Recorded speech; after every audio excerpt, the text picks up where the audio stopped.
All right, hello. Welcome to Stand Tall for July 22nd. We're going to start with The Art of War, and we're going to combine a few because we like to use this other translation. And in this one, these readings right here are combined together, and it's a little lengthy. So here we go. The Book of Army Management says, on the field of battle, the spoken word does not carry far enough, hence the institution of gongs and drums. Nor can ordinary objects be seen clearly enough, hence the institution of banners and flags. Gongs and drums, banners and flags are means whereby the ears and eyes of the host may be focused on one particular point. The host thus forming a single united body, it is impossible either for the brave to advance alone, or for the cowardly to retreat alone. This is the art of handling large masses of men. Signals, gongs, right? Massively loud war cries for the people to rally behind. Whether that is your employees or your nation or your thoughts, and needing to rally your thoughts together to calm down and focus and reassess and move forward. So, in an alternate translation, an ancient book of military order says, words are not heard, so cymbals and drums are made. Owing to lack of visibility, banners and flags are made. Cymbals, drums, banners, and flags are used to focus and unify people's ears and eyes. Once people are unified, the brave cannot proceed alone, the timid cannot retreat alone. This is the rule for employing a group. Mei Yao Chen says, to unify people's ears and eyes means to make people look and listen in concert so they do not become confused and disorderly. Signals are used to indicate directions and prevent individuals from going off by themselves. So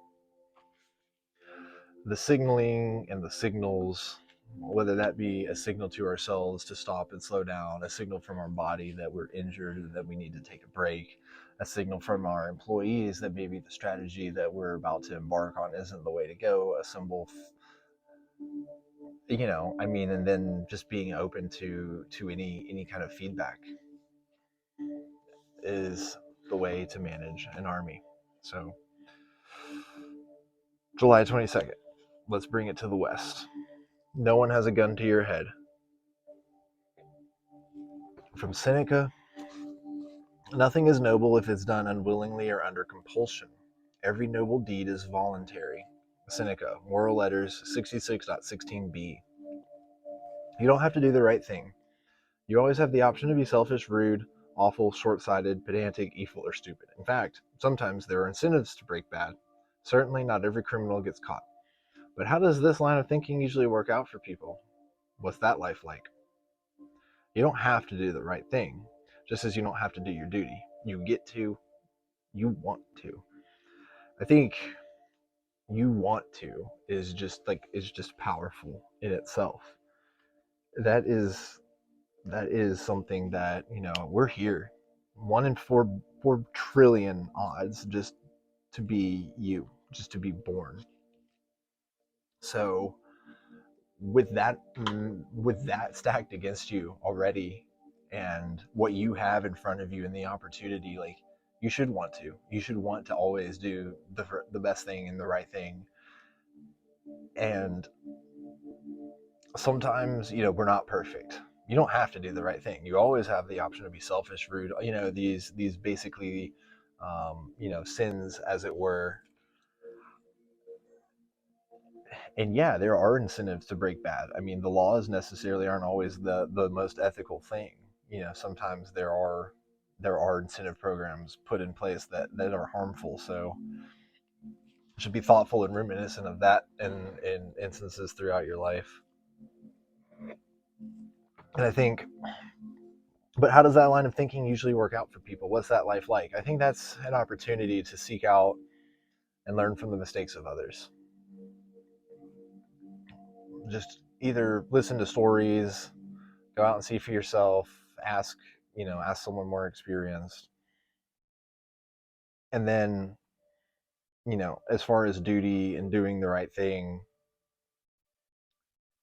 that's sort of, these could be seen in a way as the signals for managing, the thoughts in our head. If we're thinking the thoughts are an army and we're trying to to manage things, you know, just make sure that everything is not being forced, and you're not forcing your thoughts, you're not forcing your employees, you're not just as no one has a gun to your head, make sure that you're not the one putting the metaphorical gun to other people's head. So